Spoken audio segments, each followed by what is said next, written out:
Welcome, my friends, to the darkest corners. Today's tales are about our beloved pets. Please enjoy, like, subscribe, dislike, or hit the hype button. All these things help grow my channel. Your support means a lot to me, and I appreciate it. Thank you, and have a great week. The Shadow's Companion. Welcome back, urban explorers. Today, we're taking a slightly different approach to the strange and unusual. Today, we explore the unbreakable bond between a man and his dog. But this isn't your heartwarming story about a rescue puppy. This is about a different kind of bond, a bond forged in the darkest corners of human experience, one that may have never should have been made. Chapter 1. The New House. Mark was a simple man, a freelance writer with a penchant for solitude. He needed a place that matched his personality, a quiet, isolated spot where he could finally finish his novel. He thought he found it in a charming, ramshackle old farmhouse on the outskirts of Blackwood. Blackwood was a small, tight-knit town, the kind where everyone knew each other's business, and everyone knew about the old Thorne Place. The locals warned him, said it was a place of ill omen, that strange things had happened there. But Mark, ever the pragmatist, brushed off their superstition. He saw potential, not ghosts. It was a cold, rainy evening when Mark first moved in.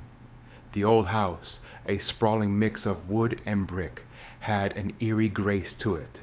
Cobwebs draped the high ceilings like tattered curtains, and dust danced in the slivers of moonlight filtering through the dusty windows. It was a blank canvas, full of stories, waiting to be written. But as he wandered through the vacant rooms, a sense of deep unease washed over him. It wasn't just the cold or the darkness. It was something deeper, a feeling of being watched, of not being alone. The silence was deafening. Every creak of the floorboards, every whisper of the wind seemed amplified. And that's when he found him. In the deepest, darkest corner of the basement, a dog was curled up. A large, dark, shaggy dog with eyes like two burning coals. It wasn't just any dog. It was a dog that seemed to be part of the house, a dog that had seen things no one else had. Mark was an animal lover, and his heart immediately went out to the creature. It looked malnourished, neglected, and undeniably frightened. He called to it softly, "Hey there, big guy. What are you doing down here?" The dog didn't move. It just stared at him with those intense, knowing eyes. Mark left some food and water and slowly backed away. Over the next few days, he made a ritual of visiting the basement. He named the dog Shadow, a fitting name for a creature that seemed to have materialized from the darkness. Slowly, Shadow began to trust him. First, a tail wag, then a hesitant approach, finally a full-blown hug. Mark felt a bond forming, a connection with this strange, silent creature that was stronger than anything he'd ever felt before. But as Shadow became more comfortable in the house, a darkness seemed to seep into the air. Mark began to notice strange occurrences, doors opening and closing on their own, strange whispers in the night, the feeling of icy fingers tracing his spine. He tried to brush it off as his overactive imagination, the result of spending too much time alone in an old house. But the feeling of dread grew stronger every day. One night, Mark was working late on his novel. The silence was broken only by the scratching of his pen. Suddenly, Shadow let out a low, guttural growl. Mark looked up to see Shadow standing by the basement door, his hackles raised, his teeth bared. He followed Shadow's gaze to the darkness beyond. There was nothing there, but the dog was adamant. Something was there, something that didn't belong. Chapter 2. The darkness deepens. The next few weeks were a blur of terror. The activity in the house intensified. Shadows danced across the walls, objects moved on their own, and the whispers became screams. Mark was sleep-deprived, anxious, and losing his mind. He was convinced that the house was haunted. But Shadow, he realized, was not just a dog. He was a guardian, a protector. Shadow would often bark frantically at empty corners of the room. He would run to the front door and whimper, as if sensing something trying to get in. And one night, when Mark was asleep, he was awoken by Shadow's low growl. He opened his eyes to see Shadow standing protectively over him, his eyes fixated on the foot of the bed. There, in the darkness, was a figure, a tall, shadowy figure with eyes like burning coals. Mark was petrified. He couldn't move, couldn't scream. But Shadow, without hesitation, charged at the figure.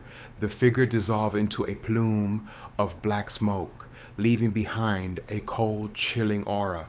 Shadow stood over Mark, his tail wagging, his eyes full of a strange, unnatural glow. He was protecting him. But protect him from what? Mark realized that the darkness in the house was somehow connected to Shadow. The dog had a connection to something otherworldly, something malevolent. He wanted to help him, to save him from this darkness, but he didn't know how. He began to research the house's history, desperate for answers. He found that the old Thorne Place had been the scene of many tragic events. A series of murders, suicides, and mysterious disappearances had taken place there over the years. But the most disturbing discovery was a small, dusty leather journal he found hidden in a loose floorboard in the attic. It belonged to Elias Thorne, the previous owner of the house. Elias was a deeply troubled man, a man who had been obsessed with the occult. The journal detailed his experiments, his attempts to summon spirits from the other side, and in one entry he wrote about a companion he had created, a companion made of shadow and bone, a companion that will protect him and serve him for all eternity. Mark was horrified.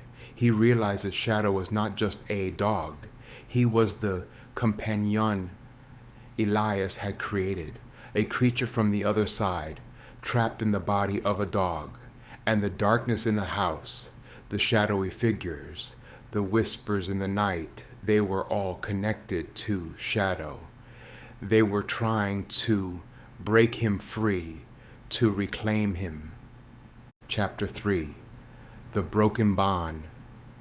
The news was a devastating blow to Mark. He loved Shadow, he truly did. But he was terrified of what he was and what he could become. He knew he had to do something. He had to sever the bond between Shadow and the other side. He continued to search Elias's journal, desperate for a solution. He found a ritual, a complex ceremony that was supposed to cleanse the house and break the connection. The ritual required specific herbs, a precise moon phase, and a profound emotional connection. Mark was determined to make it work. He spent weeks gathering the necessary supplies. He waited for the right time, the right place. And one fateful night, as the full moon cast an eerie light over the house, he began the ritual. The air was heavy with tension.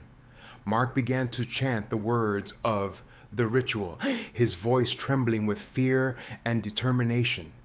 Shadow stood beside him, his eyes wide and watching. As Mark chanted, the shadows in the room began to writhe and dance. The whispers grew louder, a cacophony of voices calling out from the darkness. Suddenly, a massive, shadowy figure materialized in the center of the room. It was the same figure Mark had seen before, but now it was stronger, more powerful. It lunged at Mark, its eyes burning with malice. But before it could reach him, Shadow stepped in. He let out a primal roar, his body glowing with an unnatural light. Shadow engaged the figure in a fierce battle. The shadows in the room spiraled and clashed. The whispers became screams of terror. Mark could only watch, his heart pounding in his chest. He was witnessing a battle between light and darkness, between love and fear. Finally, with a burst of blinding light, Shadow unleashed a powerful energy that drove the shadowy figure back into the darkness. The figure screamed in agony as it dissolved into a plume of black smoke. The house fell silent. The whispers ceased. The darkness dissipated. Mark ran to Shadow. The dog was weak, his body trembling. The glow in his eyes was fading. He looked at Mark with those same knowing eyes, but this time they were full of peace. He let out a soft whimper. His tail gave a final hesitant wag. And then his light went out. Mark was devastated. He had lost his friend, his protector, his companion. He buried Shadow in the backyard under the shade of a large oak tree. He felt a deep, profound sadness, a void that could never be filled. But as he sat by Shadow's grave, he felt a strange sense of peace. The darkness in the house was gone. The whispers had stopped. The air was clear and fresh. Mark had saved the house, and he had freed Shadow from his curse. He realized that the bond they shared, the bond between a man and his dog, was stronger than any darkness. It was a bond that transcended death, a bond that would never be broken. Mark finished his novel. It was a dark, twisted tale, a tale that was inspired by his experiences in the old Thorne Place. But it was also a story of love, of sacrifice, of the unbreakable bond between a man and his dog. The book was a massive success, a bestseller that resonated with readers all over the world. Mark still lives in the old farmhouse. He has found a new purpose in life, a new passion for writing. But he never forgot Shadow. He often visits his grave, and he sometimes hears a soft whimper in the night, a distant bark in the wind. He knows that Shadow is still with him, a guardian angel watching over him, and he knows that the bond they share will never be broken. Host. The relationship between a man and his dog is a special one, a connection that can be both heartwarming and horrifying. We may never fully understand the depths of this bond, but one thing is certain, it's a force to be reckoned with. And for Mark, it was a force that changed his life forever. Join us next time for more urban legends, spooky stories, and all things that go bump in the night. Until then, keep an eye on your companion. You never know what secrets they may be hiding. Good night.